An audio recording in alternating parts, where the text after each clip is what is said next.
अस्सलाम वालेकुम and very good morning to all of you dear students. तो जैसा कि आपको पता है कि हम कॉम्बिनेशन ऑफ सेल्स पढ़ रहे हैं तो करंट इलेक्ट्रिसिटी का। तो अभी तक जो आपको पता है कि हमने क्या क्या पढ़ा इस कॉम्बिनेशन ऑफ सेल्स में। हमने सेल्स को कंबाइन किया पैरेलल में, हमने सेल्स को कंबाइन किया इन सीरीज, और हमने इन दोनों में अलग अलग सर्किट इक्वेशन निकाली। उसमें भी करंट देखी क्या होती है, इसमें भी करंट निकाली, और मैक्सिमम पावर या मैक्सिमम करंट या टर्मिनल पोटेंशियल डिफरेंस क्या निकलती है, क्या क्या वैल्यूज है इनके, तो वो हमने सारा एनालाइज करके रखा है। तो आज हम एक और टॉपिक इस पे बनाने जा रहे हैं, वो है मिक्स्ड कॉम्बिनेशन। मतलब अब ये आखिरी टॉपिक है इसका कि अब सीरीज कॉम्बिनेशन भी लेंगे और पैरेलल कॉम्बिनेशन भी लेंगे और इनको फिर मिक्स करेंगे, फिर देखेंगे कि करंट क्या निकलेगी, यानी कि फिर हम इसको एनालाइज करेंगे इस कॉम्बिनेशन को। आज हमारा वही टॉपिक है, आखिरी टॉपिक है इसका। उसके बाद जो हमारा है सर्किट एनालाइज का कुछ टॉपिक बनेगा, यानी किरचॉफ्स लॉज, और वो इंशाल्लाह अगला लेक्चर होगा। तो आज हम आ रहे हैं अपने टॉपिक पे, दैट इज मिक्स्ड कॉम्बिनेशन। क्या? Mixed combination. तो इसका मतलब यह है कि अब आपने क्या करना है, अब आपने सेल्स को सीरीज में भी लेना है और अब आपने उनको पैरेलल में भी लेना है और उसको मिक्स करना है। तो हम इन द सिंपलेस्ट वे इसको लेंगे, तो देखेंगे कि यहां पर करंट और टर्मिनल पोटेंशियल डिफरेंस वगैरह का क्या वैल्यू निकल के आता है, वो चीज देख लेंगे। तो मैं क्या करता हूं, मैं इन द सिंपल वे, जैसा आपको पता है कि मैं n सेल्स लेता हूं और हर किसी सेल का इंटरनल रेजिस्टेंस R लेते हैं और हर किसी सेल का EMF E लेते हैं। तो वैसा ही मैं आज भी करने जा रहा हूं।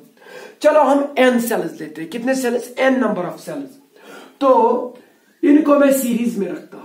देखिएगा, एक सेल, दूसरी सेल, डैश और n नंबर ऑफ सेल्स। इसका EMF E है और इंटरनल रेजिस्टेंस R। इसका EMF E है तो इंटरनल रेजिस्टेंस R। इसका EMF E है तो इंटरनल रेजिस्टेंस R। तो ये मैंने कितनी सेल्स ले ली? ये मैंने n सेल्स ले ली, n सेल्स इस डायरेक्शन में। यानी कि अगर आप देखेंगे कि इस डायरेक्शन में ये जो सेल्स है, these are in series connected. सही बात। तो इसका मतलब है कि सर ने n सेल्स ले ली and these n cells are connected in series. मगर इधर टॉपिक का नाम क्या है? Mixed combination. इसका मतलब यह है कि एक तो सीरीज में भी होनी चाहिए और दूसरी बात यह है कि ये पैरेलल में भी होनी चाहिए। चलो, अगर मैंने n सेल्स को सीरीज में ले लिया तो मैं इसी प्रकार की एक और सीरीज ले लूं। तो देखिए, ये मैंने एक और सीरीज ले ली, मगर डिट्टो जो मैंने ऊपर बनाई यही मैं लेता हूं। इसमें भी n सेल्स है, वो सारी की सारी सेल्स किस में है? वो सीरीज में है। समझ में आया? तो मैंने यही कॉम्बिनेशन, जो सीरीज कॉम्बिनेशन ऊपर बनाई, यही मैंने एक और ले ली, और यही करते करते मैंने m नंबर ऑफ सीरीज ले ली। अरे समझ में आया? n number of cells are connected in series and n number of series, जितनी यहां पर ये जो सेल्स है, अब किसमें? अब सीरीज में। इनको मैंने अब पैरेलल में रखा है। तो कितनी रोज बनाता हूं मैं m नंबर ऑफ रोज बनाता हूं। एक रो, दूसरा रो, समझ में आया? तो ऐसे चलते मैं एक और कॉम्बिनेशन ले रहा हूं। किसमें? सीरीज में। उसमें भी उतने ही सेल्स है। कितने सेल्स है सीरीज में? n number of cells. ठीक है। तो इधर भी यही मैं एक और कॉम्बिनेशन ले रहा हूं। ये भी सीरीज में, ये भी सीरीज में, ये भी सीरीज में, ये भी सीरीज में, और यही करते मैंने कितनी रोज बना ली? m rows. And such rows are connected in parallel. अब देखिए, क्योंकि आपको पता है कि ये n सेल्स किस में है? n सेल्स सीरीज में है। तो यहां पर n सेल्स सीरीज में है, n सेल्स सीरीज में है, n सेल्स सीरीज में, और वो खुद जो n सेल्स सीरीज में है ना, वो आपस में पैरेलल में है। और पैरेलल में कितनी सच टाइप ऑफ सीरीज है? वो है m नंबर ऑफ रोज, यानी कि m रोज। ये पहला रो, दूसरा रो। अब मैं ये कभी कभार ऐसा भी हो सकता है जितनी सेल्स आपने ले ली उतने रोज भी लेंगे, यानी उतने पैरेलल कॉम्बिनेशंस भी लेंगे। तो यहां पर मैंने इसको जनरल वे में लिया, मैंने ली n सेल्स और m रोज, यानी कि m पैरेलल कॉम्बिनेशंस। अब मैं इन नटशेल बता रहा हूं, n cells are connected in series and such n cells which are connected in series are connected in parallels। इन्हीं सीरीज को मैं अब पैरेलल कॉम्बिनेशन में लेता हूं। और कितनी पैरेलल रोज बनाई मैंने? m नंबर ऑफ रोज। समझ में आया? तो अब ये सारी की सारी क्या बनी? एक बहुत बड़ी बैटरी बनी। तो इस बैटरी को मैं अब एक्सटर्नल सर्किट में अप्लाई करता हूं। ठीक है, तो अभी तक आप क्या कर रहे थे? अभी तक आप जो आपने सीरीज कॉम्बिनेशन देखी, ये वाली सीरीज लेते थे n number of cells which are connected in external resistance. ठीक है, और उसके बाद आपने क्या ले लिया? ये नहीं ले ली, यहां पर एक ले ली, एक ले ली, एक ले ली, ऐसी ले ली n number of cells which are connected in parallel, तो एक्सटर्नल रेजिस्टेंस R के साथ कनेक्ट करी थी। तो वो था series combination, parallel combination respectively. अब क्या है? अब मैंने अलग चीज किया। अब n सेल सीरीज में है और वही सेल्स जो सीरीज में है अब वही पैरेलल में है, और पैरेलल में कितनी रोज बनाती है? m रोज। अब ये जो कॉम्बिनेशन है, this is clearly a mixed combination because there are the cells which are connected in series and which are then connected in parallel. समझ में आया? तो बहुत अच्छा। तो this is the mixed combination. ये सिंपलेस्ट वे है एक मिक्स्ड कॉम्बिनेशन बनाने का। ठीक है, तो अब आपने क्या करना है? अब आपने देखना है कि यहां से करंट कितनी आ जाएगी, यानी कि सर्किट इक्वेशन निकालनी है। कितनी करंट आ जाएगी अब इन cells which are connected in series and which are then connected in parallels, तो इनमें इनसे कितनी करंट आ जाएगी वो चीज देखना है। तो आप क्या करेंगे? आपको पता है कि करंट को निकालने के लिए हमें पता है कि सर्किट इक्वेशन क्या बोलता है। आप पहले नेट ईएमएफ निकालिए और उसके बाद नेट रेजिस्टेंस निकालिए सर्किट की। तो net EMF divide by net resistance will give the current in the circuit. तो क्योंकि आपको मैंने बोला कि सर्किट को एनालाइज करने का बेस्ट वे ये है कि आप पहले उस सर्किट की करंट निकालिएगा कि उस सर्किट में कितनी करंट चल रही है। ठीक है, तो हम पहले क्या करेंगे? हमने यहां पर n सेल्स ली। कितनी? n number of cells are connected in, किसमें है वो? n सेल्स किस में कनेक्टेड है? n cells are connected in series. तो जो अब ये सीरीज है, सच सीरीज, अब जो सीरीज बनी उन सीरीज को हमने अब किस में कनेक्ट किया? पैरेलल में। तो सच सीरीज। तो अब कितनी सीरीज है वो? अब एक सीरीज, दो सीरीज, तीन सीरीज, ऐसे ऐसे करते हैं m नंबर ऑफ सीरीज। तो m such series are connected in parallel, and that will give you the mixed combination। n number of cell series में है और जितनी अब यही सीरीज को मैं अब पैरेलल में लेता हूं, और कितनी सीरीज है वो है m नंबर ऑफ सीरीज, और n नंबर ऑफ सेल्स है सीरीज में। ठीक है, बहुत अच्छा। अब आगे चलते हैं। तो ये था हमारे पास कि हमने क्या क्या ले लिया। अब हमने करंट निकालनी है, तो टोटल ईएमएफ निकालेंगे।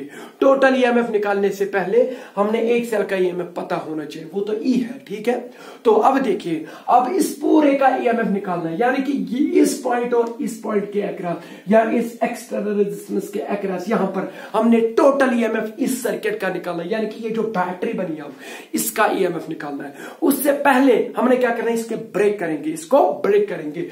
पहले हम देखेंगे कि इस सीरीज का ईएमएफ क्या होगा, जैसा कि आपने इससे पहले लेक्चर देखे हैं। तो अगर वो लेक्चर्स नहीं देखे तो ये लेक्चर मत देखिए, पहले वही दो लेक्चर देखिए। कंसिक्वेंटली इससे पीछे वाले लेक्चर्स दो हैं, सीरीज कॉम्बिनेशन और पैरेलल कॉम्बिनेशन, वो पहले देखिएगा। अब क्या कहते हैं? अब हम पहले इस सीरीज को लेंगे। क्या ये सीरीज में है? यहां से यहां तक है ना। तो बताइए, एक का ईएमएफ ई, इसका ईएमएफ ई, इसका ईएमएफ ई, और यही ईएमएफ इज जो हर किसी सेल का है, ये किस में? सीरीज में। तो आपको पता है positive negative, positive negative, positive negative हर किसी का ऐड हो जाएगा, क्योंकि कहीं पे पॉजिटिव नहीं हो रहा है। तो यहां पर अब मुझे बताओ कि इस पॉइंट और इस पॉइंट के अक्रॉस क्या ईएमएफ होगा? वो होगा E plus E plus E plus E. कितनी है ये n नंबर है, तो n सेल्स है, तो वो कितना होगा? NE। समझ में आया? तो बहुत अच्छा। तो EMF of n cells in series. जो सीरीज में है, जो ये n सेल सीरीज में है, पहली सीरीज में, तो उसका ईएमएफ क्या होगा उनका, तो वो होगा NE, क्योंकि एक का ई है तो वो n सेल्स है। EMF E plus EMF E plus EMF ई, तो वही NE बन जाएगा। तो ये है ईएमएफ जो NE आपको बना। This is the EMF across this point and this point. तो इसका भी क्या ईएमएफ होगा NE, क्योंकि this is the ditto the same. ये जो यहां पर ये जो सीरीज है वो यही है जो ऊपर है, तो इसके अक्रॉस भी क्या होगा NE। तो इसके नीचे जो है उसके अक्रॉस NE, उसके नीचे जो उसके अक्रॉस भी NE। तो ऐसे ही करते करते तो इस पॉइंट और इस पॉइंट के अक्रॉस क्या होगा NE। समझ में आया? तो बहुत अच्छा। अब ये जो सीरीज है, अब ये किस में है खुद, ये सीरीज अब पैरेलल में है।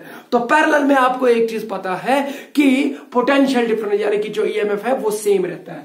तो NE है, NE है, तो NE है, NE है, तो इसका मतलब कि इस पॉइंट और इस पॉइंट के अक्रॉस भी NE ही है। तो ये होगा total EMF of the battery, यानी कि ये जो बैटरी बनी अब इसका भी ईएमएफ जो होगा टोटल वो NE ही होगा, क्योंकि ये जो m नंबर ऑफ रोज है वो पैरेलल में है, तो पैरेलल में ईएमएफ सेम रहता है। Are getting me? तो अगर इसके अक्रॉस NE है तो इसके अक्रॉस भी NE, तो इसके अक्रॉस भी NE, तो NE ही आ जाएगा। तो इसका मतलब कि ये था EMF of n cells in series. तो अब इसके नीचे लिखते हैं net EMF of the battery as a whole. जो बैटरी बनी, बैटरी में n सेल जो है सीरीज में है उतनी ही नहीं है, वो जो सीरीज है वो m सीरीज है वो भी लेनी है आपने। तो net EMF of the battery as a whole, जो बैटरी अब आपके पास बनी है जो पूरी की पूरी है यहां से यहां तक, तो इसका ईएमएफ भी क्या होगा, इसका भी नेट ईएमएफ NE ही होगा, क्योंकि ये जो सीरीज है ये पैरेलल में है। तो एक सीरीज के अक्रॉस NE पोटेंशियल डिफरेंस है, यानी कि NE ईएमएफ है, तो हर किसी सीरीज के अक्रॉस NE ही होगा। तो ये पैरेलल में है तो NE ही होगा, तो इसका मतलब कि इन दो पॉइंट्स के अक्रॉस NE ही होगा। बहुत अच्छा। अब तो हमने नेट ईएमएफ निकाला as a battery as a whole. अब क्या निकालेंगे, रेजिस्टेंस। तो उसके पहले क्या करेंगे, उसके पहले ऐसी पहले इस सीरीज का लेंगे, तो फिर इन सीरीज का पैरेलल में लेंगे, वो होगा net internal resistance of the battery. पर एक्सटर्नल रेजिस्टेंस उसके पैरेलल उसके सीरीज में होगी तो फिर वो total resistance of the circuit आ जाएगा। तो पहले इसकी इंटरनल रेजिस्टेंस निकालते हैं, इस वाली सीरीज की। तो इसकी क्या है R, इसकी R, इसकी R। तो ये किस में है, ये सारी यहां से यहां तक सीरीज में है। तो सीरीज में आपको पता है कि जो रेजिस्टेंसेस होती हैं इनका अलजेब्रिक सम होता है। तो बताइए ये R है, ये R है, ये कितनी सेल्स है, n सेल्स। तो इन दो पॉइंट्स के अक्रॉस जो इंटरनल रेजिस्टेंस होगी, टोटल इंटरनल रेजिस्टेंस, वो क्या होगी, वो होगी NR, small r, because these cells are connected in series. तो क्या लिखेंगे, नेट या internal resistance, internal resistance of n cells in series। जो यहां पर n सेल्स है वो सारी की सारी किस में है, सीरीज में। तो उनकी इंटरनल रेजिस्टेंस क्या होगी, वो होगी n स्मॉल r, क्योंकि हर किसी की इंटरनल रेजिस्टेंस r है, तो n number of size cells है, तो वो सीरीज में है तो nr होगा। अब देखिए अगर इन दो पॉइंट्स के अक्रॉस इंटरनल रेजिस्टेंस कितना है, nr, तो इनके अक्रॉस भी कितनी होगी, NR। बहुत अच्छा। तो इनके अक्रॉस भी NR, समझ में आया। तो यही कितनी है, यही NR NR NR, वो कितनी है, सच टाइप कितनी है, वो है m नंबर। तो इसका मतलब कि यहां पर मैं इसका अगर एक और फिगर बना दूं तो यहां पर मैं दिखाता हूं आपको, एक सेकंड। पहले के ऊपर NR है और नीचे एक और NR है, तो फिर NR है, ठीक है। तो ऐसे ही करते करते वो कितनी है, तो लास्ट वाले की भी NR है, मगर ये कितनी सेल्स है, अब m नंबर ऑफ सेल्स। अगर हम इनकी अब रेजिस्टेंस, इसकी NR NR NR वो कितनी है, वो है ना m रोज, तो ये यहां पर m नंबर ऑफ रोज बनेगी। तो अब ये जो सेल्स है, ये जो रेजिस्टेंसेस है, ये किस में, अब ये पैरेलल में है, और हर किसी की क्या रेजिस्टेंस है, NR है, और कितनी है, तो m है। तो आपको तो मैंने पढ़ाया है, अगर आपके पास n 3 सेल्स, 3 रेजिस्टेंसेस है। कितने? 3 रेजिस्टेंसेस, और हर किसी की रेजिस्टेंस R है, इक्वल है। तो कितनी है? 3। तो अगर इनको मैं पैरेलल में रखूंगा तो बताइए रेजिस्टेंस क्या निकलेगी? आप बोलेंगे कि सर एक ही क्या है, तो एक ही R है, डिवाइड बाय करिए वो कितने हैं, तो डिवाइड बाय 3 करेंगे, तो that will be the net resistance across the या इन द पैरेलल कॉम्बिनेशन। तो हर किसी की NR है, ठीक है। तो internal resistance of the battery क्या होगा? वो होगा ये NR जो है, अब ये पैरेलल में है, और कितनी है वो? M है। तो बताइए इस फार्मूला के मुताबिक क्या बनेगा? एक ही क्या है? एक ही NR है, और कितनी है? तो M है। तो this will be the internal resistance of the battery. समझ में आया? तो बहुत अच्छा। तो यहां पर हमने एक सीरीज की निकाली थी, तो वो निकली NR। तो हर किसी सीरीज की NR निकलेगी, वो NR जब पैरेलल में है तो वो कितने है? वो M है। तो नेट जो इंटरनल रेजिस्टेंस ऑफ बैटरी की निकलेगी वो क्या निकलेगा? NR/M, यानी कि रेजिस्टेंस ऑफ वन रेजिस्टर जो यहां पर बनेगा divide by number of such type of resistor. तो सच टाइप ऑफ रेजिस्टर कितनी है? M। ये आपने पैरेलल कॉम्बिनेशन में पढ़ा है या पैरेलल रेजिस्टेंस में पढ़ा है। तो क्या निकलेगा? टोटल इंटरनल, मैं अभी इंटरनल रेजिस्टेंस ही पढ़ा रहा हूं, तो total internal resistance of the battery as a whole, battery जो है अब आपकी, उसकी टोटल इंटरनल रेजिस्टेंस क्या है? उसमें ये एक सीरीज नहीं है, ये एक सीरीज नहीं है, ये सारी सीरीज है जो अब पैरेलल में भी है। तो वो क्या होगा? तो एक ही NR है, तो ये M number of such resistors है, तो वो क्या होगा? NR/M। तो वो होगा NR, एक resistance divide by number of resistor which are connected in parallel. तो NR/M इनकी रेजिस्टेंस निकली, इन इंटरनल रेजिस्टेंसेस की। तो यहां पर एक ही रेजिस्टेंस अब आ जाएगी, कितनी? इस बैटरी की, वो होगी NR/M, NR/M। और यही अब किसके साथ कनेक्टेड है? ये बैटरी अब इसके एक्सटर्नल रेजिस्टेंस के साथ कनेक्टेड है। तो बताइए सर्किट की ये रेजिस्टेंस और ये रेजिस्टेंस किस में है? सीरीज में है। तो नेट रेजिस्टेंस क्या निकलेगी सर्किट की? देखा, पहले मैंने सीरीज की रेजिस्टेंस निकाली, नेट रेजिस्टेंस, फिर मैंने इन पूरे पैरेलल कॉम्बिनेशन की निकाली, वो होगी internal resistance of the battery. अब internal resistance of the battery is connected in series with external resistance.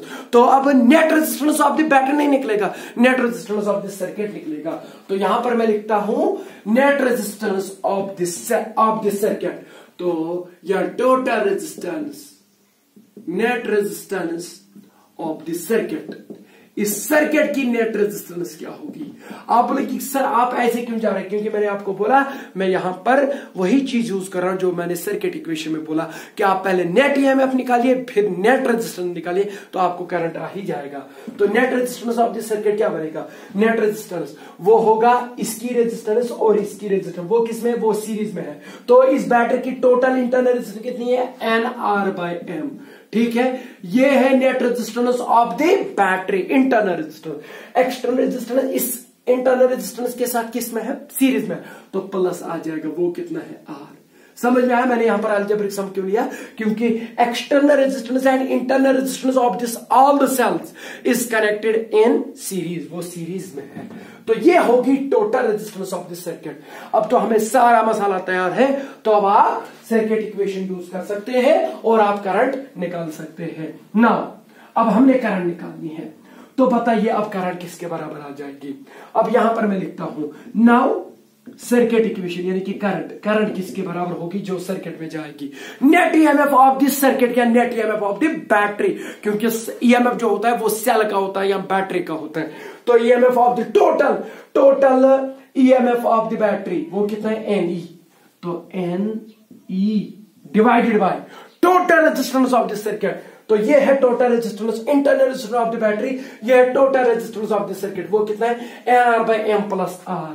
तो NR/M प्लस कैपिटल R, ये होगी टोटल करंट। अगर हम थोड़ा इसको इवाल्युएट करेंगे तो ये इसके बराबर होगा, ये NE आ जाएगा डिवाइड बाय, इधर आपको पता है क्रॉस मल्टीप्लाई हो जाएगा या LCM करेंगे तो यहां पर LCM M निकलेगा, NR तो ये बनेगा MR, मगर ये स्मॉल m और कैपिटल R है divide by total small m है, आ जाएगा ना, this into this divide by m, तो वो ऊपर आ जाएगा। तो this will be the current in the circuit. M N E divided by N R plus M R. M तो पता है, what is M? M is the number of such combinations या such series which are connected in parallel. तो कितनी parallel रोज बनी, तो वो है एम। तो एन है कितनी सेल्स ली थी, तो ई है ईएमएफ ऑफ ईच सेल। तो एन भी पता, ई भी पता, एम भी पता, आर तो एक्सटर्नल रेजिस्टेंस, तो आपको आई पता चल गया, यानी कि इस सर्किट में कितनी करंट है। अब मैं क्या कर रहा हूं, अब मैं यहां पर एक चीज करता हूं, ये है total current in the circuit, वो तो मैंने इक्वेशन निकाली। अब यहां पर कुछ खेलते हैं, देखते हैं कि ये करंट मैक्सिमम कब होगी। आपको पता है कि करंट तभी मैक्सिमम होगी जब दो नॉन जीरो जो डिनोमिनेटर में है ये इक्वल होंगे, क्योंकि मैंने इससे पहले भी बोला। तो अब हम देखेंगे मैक्सिमम करंट कब निकलेगा। फॉर आई मैक्सिमम, जो अब करंट निकली वो अब मैक्सिमम कब होगी। For I maximum we should have NR equal to MR। तो I क्या है ये N इंटू स्मॉल आर, ये किसके बराबर होना चाहिए, MR के बराबर। और अगर हम इसको और इवाल्युएट करेंगे तो जब भी डिनोमिनेटर में ये दो इक्वल हो जाएंगे तभी ये मैक्सिमम बनेगा, क्योंकि ये मिनिमम होना चाहिए, तभी मिनिमम होगा जब ये इसके बराबर होगा, क्योंकि ये प्लस हो रहा है, और प्लस भी किन का हो रहा है, एडिशन भी किन का हो रहा है, नॉन जीरो वैल्यूज का। तो नॉन जीरो वैल्यूज का एडिशन जब हो रहा है डिनोमिनेटर में, तो यहां पर ये जो वैल्यू है ये तभी मैक्सिमम होगा जब वो मिनिमम होगा। वो कब मिनिमम होगा, वो एडिशन वो तभी मिनिमम होगा जब ये इसके बराबर होगा। वही कंडीशन मैंने यहां ले ली, तो वो ये है आई तभी मैक्सिमम होगा जब एनआर एमआर के बराबर होगा।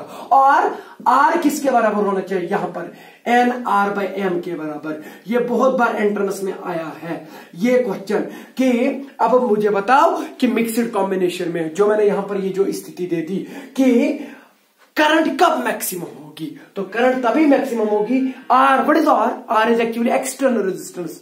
तो जब external resistance NR by M के बराबर होगा। सर एनआर बाई एम क्या है, ये कौन याद रखेगा, एनआर बाई एम आपने यहां पर देखा, what is NR by M, it is the total internal resistance of the battery. समझ में आया, तो इसका मतलब ये है कि जब external resistance R is external, N R by M, no doubt ये कुछ अजीब लग रहा है, मगर ये अजीब यहां पर बहुत अच्छा है। एन आर बाई एम क्या है, total internal resistance of the battery. तो ये यहां पर हमें कहता है कि करंट तभी मैक्सिमम होगी इस सर्किट में जब एक्सटर्नल रेजिस्टेंस किसके बराबर होगी, total internal resistance of the battery. जो बैटरी यहां पर ये सारी की सारी बनी, जो मिक्सड कॉम्बिनेशन से बैटरी बनी, तो उस बैटरी की टोटल इंटरनल रेजिस्टेंस अगर एक्सटर्नल रेजिस्टेंस के बराबर निकला, याद रखना मेरी बात, तब जाके आपको जो करंट है वो मैक्सिमम निकलेगी। अब हमने ये देखा कि करंट मैक्सिमम कब निकलेगी, अब देखेंगे कि करंट मैक्सिमम कितनी निकलती है। एक हो गया when the current will be maximum, हो गया वो तो हमने देखा। और दूसरा क्वेश्चन ये गया कि what is the value of the maximum current, ये जो करंट अब मैक्सिमम आई तो ये कितनी होगी। तो इसका वैल्यू यहां पुट करेंगे, एन आर जहां पर होगा वहां पर एम आर लिखेंगे। समझ में आया, तो यहां पर देख लिया, तो आई देयरफॉर आई मैक्स, जो मैक्सिमम करंट है वो किसके बराबर होगा, I is equal to M N E, तो एम एन ई ही लिखेंगे, M N E divided by N R. N R अब मैंने आई मैक्सिमम लिखा तो एन आर के बदले एम आर लिखना पड़ेगा, क्योंकि जब भी आई मैक्स होगा तो एन आर एम आर के बराबर, तो मैं एम आर लिखा। तो मैं एम आर के बारे में मैं एम आर के एन आर के बदले एम आर इसलिए लिखा क्योंकि मैं एक्सटर्नल रेजिस्टेंस में वैल्यू निकालना चाहता हूं, प्लस एम आर, तो प्लस एम आर लिखेंगे। तो यहां पर देखिए M N E divide by M R plus M R, so वो हो गया M N E divided by 2 M R, तो एम एंड एम गॉन।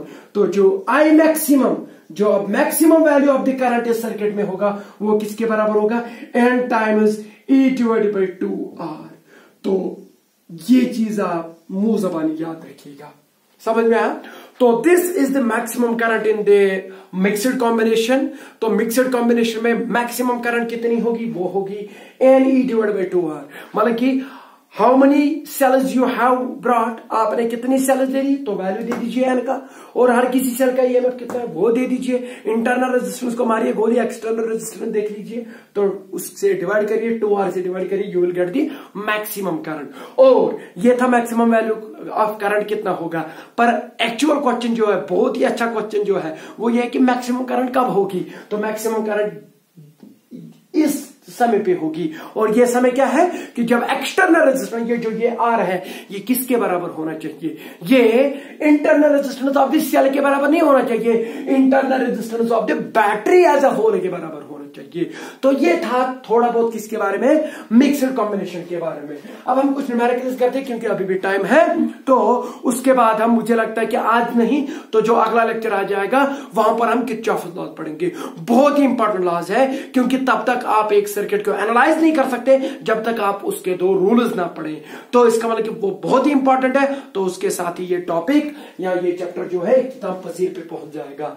तो इसके नोटिस आ जाएंगे आपको, डोंट वरी अबाउट दैट, क्योंकि आपको व्हाट्सएप ग्रुप या फेसबुक ग्रुप पे या पेज पे आ ही रहे हैं नोट्स। फिर भी मैं बता दूं कि अगर आप नए हैं इस चैनल पे तो आपको इसके नोटिस चाहिए। जो भी मैं लेक्चर दे रहा हूं तो फेसबुक पे मेरा ग्रुप या मेरा पेज जो है Ishfaq Saras physics concept classes which is the same name as that of the my channel, तो आप वो चीज सर्च करिएगा, आपको वहां पर पूरा का पूरा स्टडी मटेरियल निकलेगा।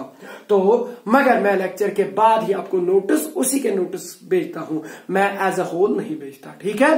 तो आप इसको नोट भी कर सकते हैं। तब तक मैं यहां पर आपको कुछ, अब हम क्या करेंगे, अब इस चीज का सहारा लेंगे और हम कुछ एनसीईआरटी के जो एडिशनल एक्सरसाइज है उसके कुछ गिने चुने क्वेश्चंस करते हैं, देखते हैं कि हमें आते हैं कि नहीं आते, जितना हमने अभी तक पढ़ा है। मुझे नहीं लगता, मैं आपसे फिर से निवेदन करता हूं कि आप भी एक काम करिएगा, आप अपनी एनसीईआरटी उठाइए, उसकी जो एक्सरसाइजेस है आप करिएगा। नहीं आ जाएगा तो मैं कभी नहीं पढ़ाऊंगा, देखिएगा कि आपको मजा आ जाएगा कि नहीं, मगर वो पॉसिबल तभी है जब आपने मेरे सारे के सारे लेक्चर देखे हैं, ठीक है। तो फिर से मैं आपको बताना चाहूंगा कि it is the first priority must be given to the concept. आपका कंसेप्ट पहले क्लियर होना चाहिए, उसके बाद आपको न्यूमेरिकल प्रॉब्लम्स आ जाएंगे। आप अगर पहले न्यूमेरिकल प्रॉब्लम्स को लेते हैं तो याद रखना आप प्रॉब्लम में फंस गए, याद रखना मेरी बात। तो प्रॉब्लम आ जाएगी आपको, क्योंकि अगर आपके पास हथौड़ा होगा यानी कि टूल होगा मगर ये नहीं पता कि कहां पर अप्लाई करेंगे तो आप जो भी आपके सामने आ जाएगा तो आप उसको मारते जाएंगे। तो इसका मतलब कि पहले आपको हथौड़े के बारे में कॉन्सेप्ट क्लियर होना चाहिए कि ये हथौड़ा कहां पे यूज होता है। जब भी यूज हो जाएगा, जब आपको पता चलेगा कि यहां यूज होना है, तब आप क्या, तब आप हथौड़ा मारिए, तब आप न्यूमेरिकल करिएगा, प्रॉब्लम को सॉल्व करिएगा, वो फार्मूला अप्लाई करिएगा। आप खामोखा पहले ही न्यूमेरिकल प्रॉब्लम्स करते हैं तो उससे आप याद रखिएगा, उससे आप टेंशन में आ जाएंगे। तो टेंशन में मत आइए, पहले कॉन्सेप्ट को क्लियर करिएगा, उसके बाद न्यूमेरिकल प्रॉब्लम्स देखिए, आपको मजा आ जाएगा, ठीक है। तो अब हम कुछ क्वेश्चंस करते हैं, न्यूमेरिकल प्रॉब्लम्स करते हैं। तो वो मैं इधर मैं वो नहीं लिखूंगा, मैं आपको बता दूंगा कि आप अपनी एनसीईआरटी ले लीजिए और ये क्वेश्चन है तो ये देख लीजिए, तो उसका सोल्यूशन में दिखाऊंगा यहां पर।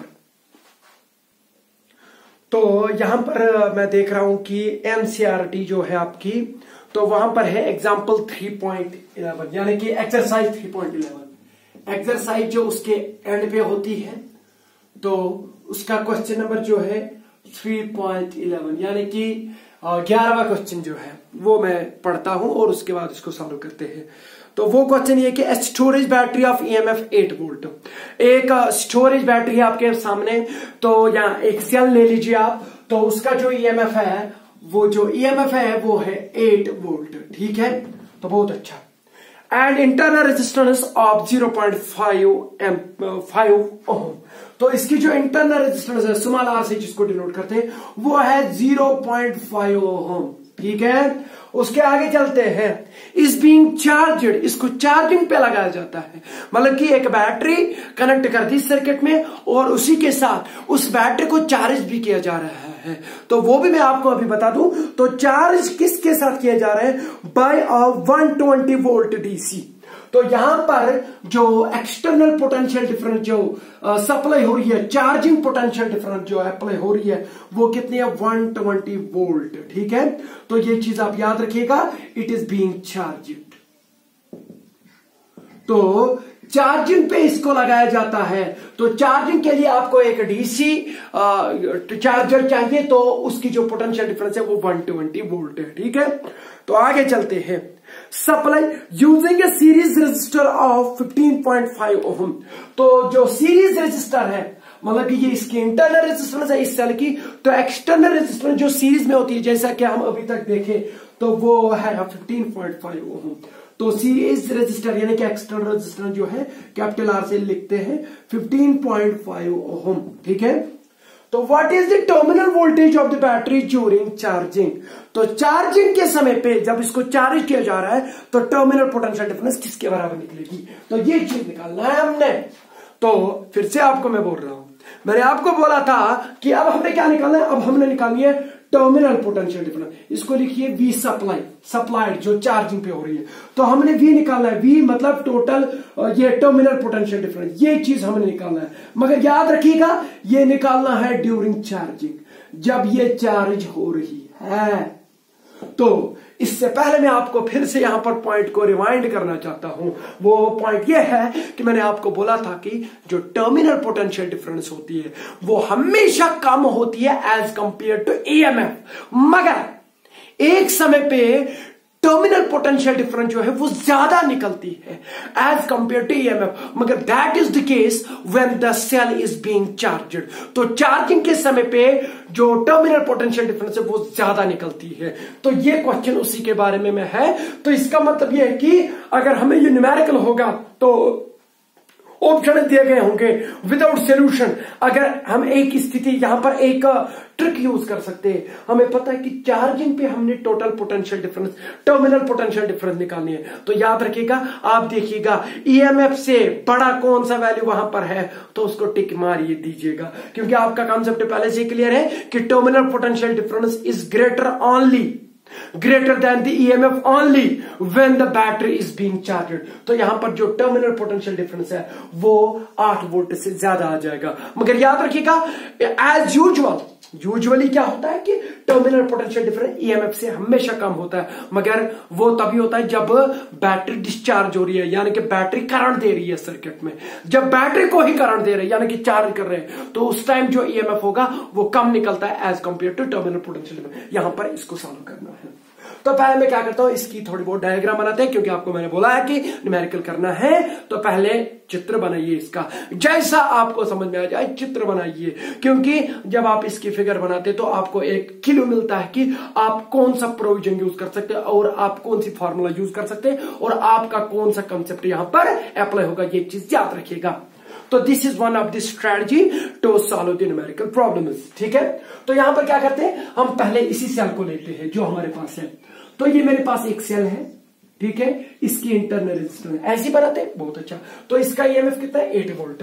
तो 8 वोल्ट इसका ईएमएफ है, ठीक है, तो ये है ईएमएफ। और इसकी इंटरनल रेजिस्टेंस आर है, चलो मैं ईएमएफ ई लिखता हूं, इंटरनल रेजिस्टेंस आर लिखता हूं, ठीक है। इसको आपने एक्सटर्नल रेजिस्टेंस के साथ कनेक्ट कर दिया।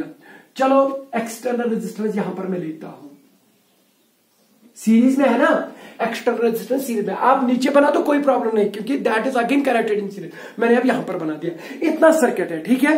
अब क्या किया जा रहा है कि यहां पर जो अब 2 एंड बने आपको, चलो मैं इनको ऊपर लेता हूं ताकि और सिंपल हो जाए।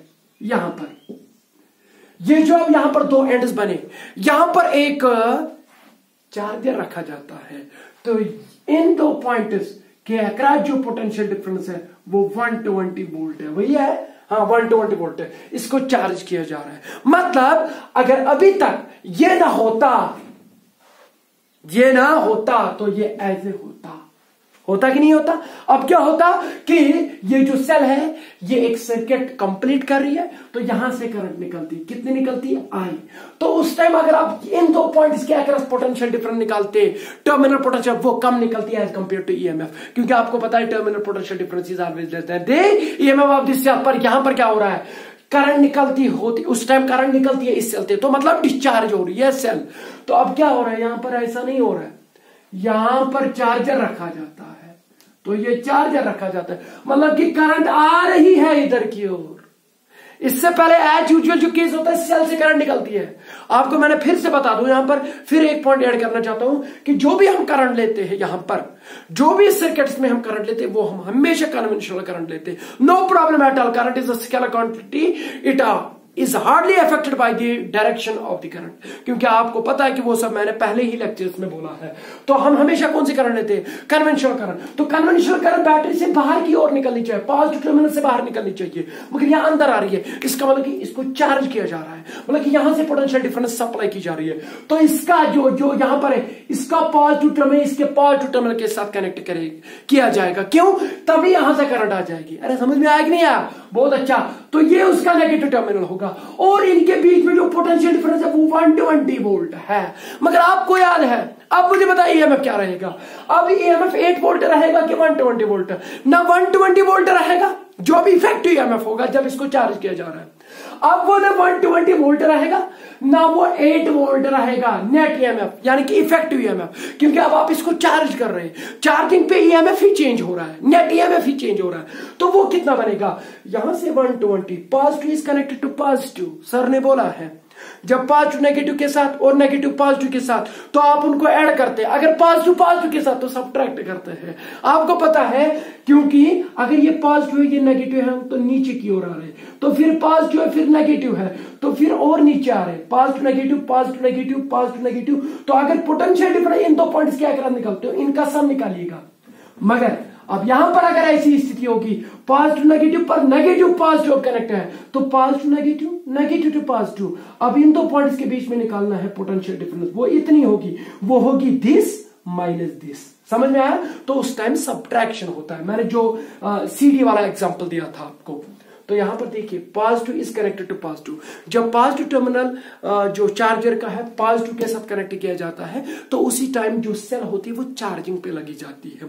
तो इसका मतलब जो अब ईएमएफ आ जाएगा, वो जो अब नेट ईएमएफ, यहां पर अभी ईएमएफ कितना था? 8 वोल्ट। अब वो 8 वोल्ट नहीं रहेगा, ना 120 वोल्ट रहेगा। तो चार्जिंग कंडीशन पे जो ईएमएफ रहेगा उसको इफेक्टिव ईएमएफ बोलते हैं। तो ई इफेक्टिव या ई नेट, नेट ईएमएफ क्या रहेगा? वो रहेगा 120 -8। समझ में आया? क्यों? क्योंकि this is connected to this, positive is connected to positive, तो सब्ट्रैक्ट होना चाहिए। अब आपको पता है कि बाहर तो ज्यादा होना चाहिए, 120 तभी चार्ज किया जाएगा। अरे 8 वोल्ट को 2 वोल्ट से थोड़ी ना चार्ज किया जाएगा, 8 वोल्ट 2 वोल्ट को चार्ज करेगा हर घड़ी में, क्योंकि 8 वोल्ट से करंट ज्यादा जाएगी। तो सेम अपने से 1 वोल्ट से 8 वोल्ट की ओर करंट जा रही है, तो 8 वोल्ट वाला जो सेल है वो चार्ज हो रही है, तो कितना नेट ईएमएफ रहेगा? वो रहेगा 120 -8। समझ में आया? तो वो कितना होगा? 120 -8 हो गया 112। तो 120 वोल्ट जो है अब it is the net EMF. Sir आप नेट ईएमएफ क्यों निकालते हैं? अरे मैंने बोला आपको कि जब भी कोई सर्किट आपके सामने होगा तो पहले करंट निकालिए, और करंट निकालने के लिए आपको पहले नेट ईएमएफ और नेट रेजिस्टेंस पता होनी चाहिए। तो net EMF divided by net resistance you will get the current. अब मुझे बताओ ये जो ईएमएफ निकला ये कब निकला? जब चार्जिंग हो रही है, जब ये सेल चार्ज हो रही है, तो this is called net EMF during charging. समझ में आया? तो इफेक्टिव ईएमएफ। तो जब करंट निकलेगी वो कौन सी करंट निकलेगी? Charging current. अरे गेटिंग? जब ये चार्जिंग पे लगा जाता तो करंट जो निकलेगी वो तो चार्जिंग करंट निकलेगी। तो नेट ईएमएफ पता, तो नेट रेजिस्टेंस निकालिए, तो आर नेट, नेट रेजिस्टेंस किसके बराबर निकलेगा? अब मुझे बताओ, नेट रेजिस्टेंस तो पता है, इंटरनल रेजिस्टेंस और एक्सटर्नल रेजिस्टेंस किसमें है? सीरीज में, तो इनका सम हो जाएगा। तो इंटरनल रेजिस्टेंस कितनी है? इंटरनल रेजिस्टेंस माशाल्लाह यहाँ पर 0.5 है, तो 0.5 प्लस एक्सटर्नल रेजिस्टेंस, क्योंकि सीरीज में कनेक्टेड है, तो एक्सटर्नल रेजिस्टेंस है 15.5 ओम, तो 15.5, तो 15.5 प्लस 0.5 हो गया 16 ओम। समझ में आया? तो this is the net resistance and this is the net EMF. Net EMF while charging, जब ये चार्ज हो रहा है। तो अब नेट ईएमएफ पता, नेट रेजिस्टेंस पता, तो करंट पता चल गया। तो देयरफॉर आई जो करंट है वो किसके बराबर होगा? E net divided by R net, क्योंकि यही तो है सर्किट इक्वेशन। समझ में आ रहा है? बहुत अच्छा। तो नेट ईएमएफ क्या रहेगा?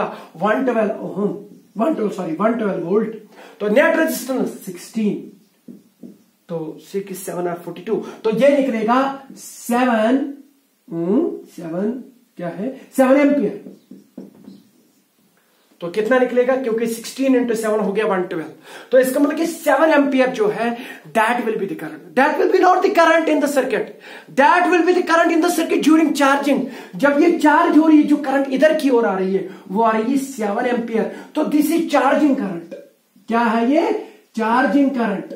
यानी कि करंट वाइल चार्जिंग, समझ में आया, जब ये सेल चार्ज हो रही है। और हमने इसी टाइम पे, आप अगर क्वेश्चन देख रहे हैं फिर से, तो वहां पर ये बोल रहा है कि what is the terminal voltage of the battery during charging, जब ये चार्ज हो रही तो टर्मिनल पोटेंशियल डिफरेंस, तो खत्म बात। तो हमें पता है टर्मिनल पोटेंशियल डिफरेंस V किसके बराबर होता है, V इज इक्वल टू, अगर आपको याद होगा as usual, V is equal to E minus IR, मुझे लगता है आपको नहीं दिखाई देगा होगा, V is equal to E minus IR।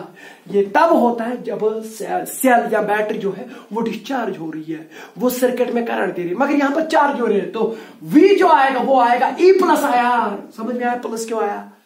Plus इसलिए आया क्योंकि हम करंट को नहीं निकाल रहे, हम करंट को दे रहे हैं। अरे करंट दे रहे हैं सेल को कि ले रहे हैं, चार्जिंग पे है तो दे रहे हैं, तो प्लस IR आ जाएगा। समझ में आया? इसके बहुत और सारी एक्सप्लेनेशन है, मगर इट इज द सिंपलेस्ट और छोटी और मोटी ये है इसकी एक्सप्लेनेशन कि माइनस IR तब आता है जब करंट निकलती है सेल से, और प्लस IR तब आती है जब सेल को करंट दी जाती है।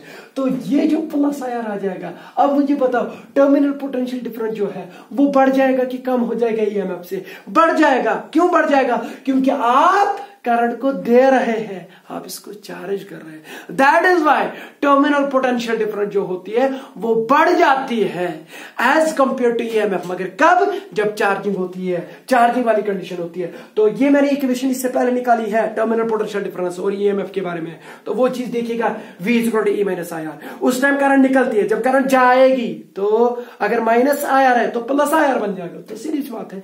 तो terminal potential difference is equal to E plus IR। अब मुझे बता EMF से बढ़ जाएगा कि छोटा हो जाएगा, कम हो जाएगा, बढ़ जाएगा। तो टर्मिनल पोटेंशियल डिफरेंस E कितना है सेल का? सेल का जो EMF है वो है 8 वोल्ट, तो 8 वोल्ट प्लस I क्या है? Charging current. तो ये चार्जिंग समय पे आपको टर्मिनल पोटेंशियल डिफरेंस निकलेगी, I चार्जिंग करंट निकालनी है। तो 7 इंटू R इंटरनल रेजिस्टेंस माशाल्लाह 0.5 है, तो 0.5, तो इतने वोल्ट आपको टर्मिनल पोटेंशियल डिफरेंस रहेगी, मगर कब? जब ये चार्ज हो रही है। तो 7 और 35 ये बनेगा 7 और 35 ये बनेगा 3.5 प्लस 8 3 11, तो 11.5, तो 11.5 volt will be the terminal potential difference. समझ में आया?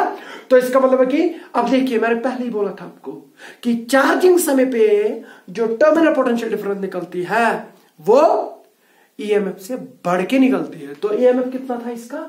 8 वोल्ट, तो टर्मिनल पोटेंशियल डिफरेंस 11.5 वोल्ट। समझ में आया? तो ये एक्चुअली मैंने इसलिए क्वेश्चन उठाया क्योंकि मैंने आपको बोला था कि this is actually an exception और the case, special case of the total terminal potential difference और EMF के बारे में, क्योंकि हमें एज यूजुअल ये पता होता है कि EMF ज्यादा होता है as compare to terminal potential difference, मगर यहां पर टर्मिनल पोटेंशियल डिफरेंस ज्यादा निकली EMF से। क्यों निकली? क्योंकि चार्ज हो रही है। तो ये चीज याद रखिएगा, इस पे क्वेश्चन बनता है, कभी भी क्वेश्चन पूछा जा सकता है, चाहे कॉम्पिटिटिव एग्जाम हो चाहे बोर्ड एग्जाम्स हो, तो ये क्वेश्चन आ सकता है। तो इससे मुझे लगता है कि अब आपको पता है टाइम भी गया, तो आप कोशिश करिएगा। आप देखिए मैं क्या क्वेश्चन उठाऊं, मैंने देखे क्वेश्चन लेटर टाइप का क्वेश्चन है वहां पर, तो मैंने इन्फिनिटी वाला दे दिया आपको, आप देखिए वो भी आ जाएगा आपको। यहां पर 6 सेल्स इसने साथ में ले ली और उनकी इंटरनल रेजिस्टेंस दे दी, एक्सटर्नल रेजिस्टेंस दे दी, सीरीज में कनेक्ट किया, बोला कि बताइए करंट कितनी होगी। तो करंट तो आपको पता है क्या, I किसके बराबर होगा? I होगा net EMF divide by net resistance. तो निकालिए, अगर सीरीज में है तो आपको पता है नेट EMF तो NE divide by R plus NR, तो ये चीज यूज करेगा, you will get the current. तो दूसरा क्वेश्चन भी खत्म हो गया जो इसके बाद आ जाएगा। तो आप NCERT उठाइए और उसके क्वेश्चंस एग्जांपल्स करिएगा। नहीं आ जाएगा तो बस सिंपल उस बुक का यानी कि उसका वहां पर वो दे दीजिएगा कि उसका सीरियल नंबर क्या है, कौन सा क्वेश्चन है, बस वो कमेंट सेक्शन में लिख लीजिएगा, मैं दिखा दूंगा। ठीक है, तो मुझे लगता है कि आज के लिए इतना काफी। थैंक यू, शुक्रिया।